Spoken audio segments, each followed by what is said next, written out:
Hey guys, welcome back again to another episode of Eating Our Box. Today, just a straightforward video about all the happenings in the world of Arsenal.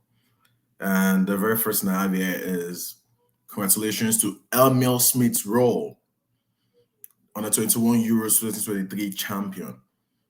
Difficult game. The game just finished right now.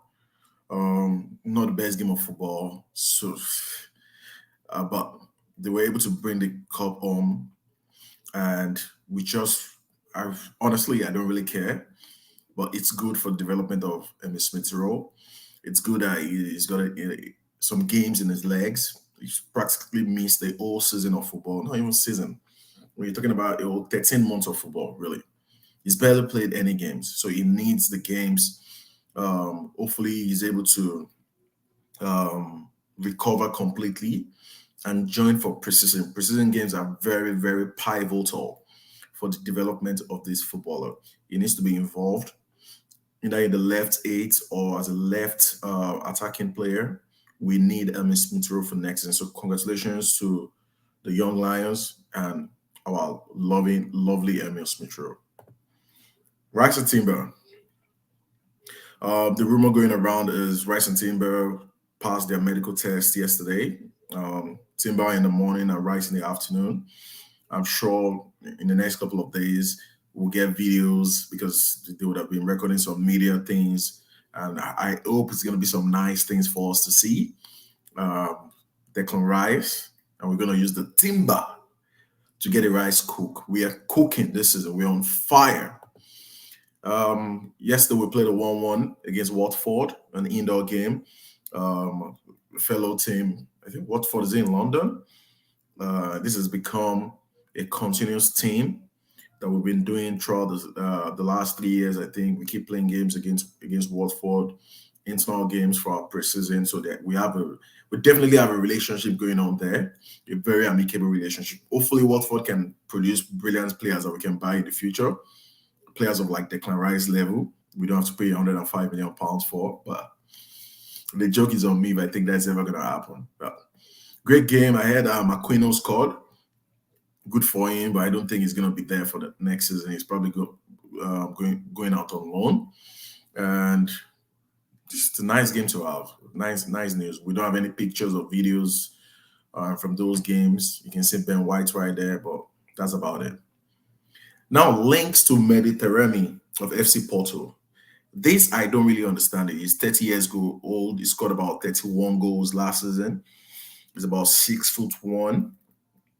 I've watched some comps of him. I think I saw him live last year. I can't really remember. He's a decent player, but to score 31 goals in Portuguese league, that's a lot. But how does it translate to the Premier League? And also, are we letting Balogun go? Are we letting Eddie Nketiah go? Trossard can play as a centre forward. Gabi Jesus, centre forward. He can also play on the wing. Are we trying to get a different profile of a number 9, which most of our fan base have been crying out for? So if this happens to come into fruition, what is the cost of the player? How long of a contract are we going to give him? What is the resale value? I know as a fan, I shouldn't bother about this, but we've been drawn into the mire of transfers when it comes to Arsenal. We tend to be penny wise and pound foolish in most of these scenarios. If we're going to spend anything between 30 to 40 million for 30 years old, we might as well go all out and get our number 1 target if they're available. Oshman, that's going to cost a crazy amount of money. If we're going to go 30, 40 million for this guy, sell Balogun for £50 million, add it to him and go get your number 1 target. Kai Havertz was spotted in training with Saliba and Partey. I don't know. There's the rumors about Partey leaving for Saudi Arabia and Juventus. The Juventus one was just a joke. If you're going to sell Partey for £20 million, we, as Arsenal fans, we might as well contribute all over the world, might as well contribute £1 each to make sure we keep the player. Whether we like it or not, he is a magnificent footballer, Thomas Partey. So if you're going to sell him to Juve for 20 million, you might as well keep him. And if that is not the case, let the club come out with a statement and say they're keeping the player. I would rather keep Thomas Partey excluding all the other non-football related issues that we haven't gotten concrete news about. If that case is closed and is out of the way, I'd rather keep Thomas Partey than go sign Remy Ladia. That's my opinion. He's one of the best central midfielders in the league. There's no concrete evidence here to suggest Declan Rice is better than him. Thomas Partey on his day fit is worth 70, 80 million pounds as a footballer. He's incredible. But it's my opinion. I don't coach the team. And we just give our opinion here, and everybody's opinion is welcome. Same thing with Havertz. When Arsenal signed Harvetz, I was just so sure, guys. I still am not sure, yeah. But I'm gonna support the player. He's now our player, so I'm gonna give him all my support and put my weight behind the signing. When we sign him, I almost kind of like we need to delete our memory about the last 3 years he spent at Chelsea and just think about we're signing Harvetz directly from Bayer Leverkusen, because that is the only way that it was digestible for me to just accept the signing. But that's what the club wants. We keep it rolling. And William Saliba, big man things, new contract things, the man of the people, the Vava Voom. Respect. That's my man right there. Training with the getting ready for next season. Hopefully, fingers crossed, no injuries, and we come swinging out of the gates. El Capitano, my captain. I know you see statement all across social media about how Declan Rice is going to come in and become Arsenal's captain. That's ludicrous. That's absolutely stupid. We have our captain. We have our leader. He's growing. He's a double captain of Norway. And Norway is not the biggest national team. And captain of Arsenal Football Club at the age of 23 years old.